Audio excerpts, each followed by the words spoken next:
উত্তমবাবু বললেন, না মশাই, আমিও ভয় পাই। আমি বললাম, সে কি, কাকে?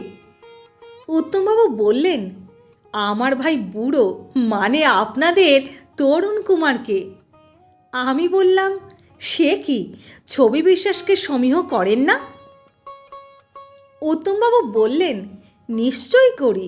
তবে কি জানেন রবিবাবু, ছবিদার অ্যাক্টিংয়ের প্যাঁচ পয়জারগুলো আমার জানা হয়ে গেছে, তাই ছবিদাকে মোকাবিলা করতে অসুবিধে হয় না।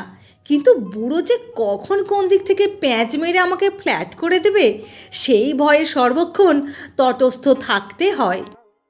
আমি বললাম, তরুণ কুমার সম্পর্কে এত বড় সার্টিফিকেট দিচ্ছেন কোন হিসেবে? উত্তমবাবু বললেন, বুড়োর সঙ্গে যারা অভিনয় করেনি তাদের সেই হিসেবটা বোঝানো যাবে না।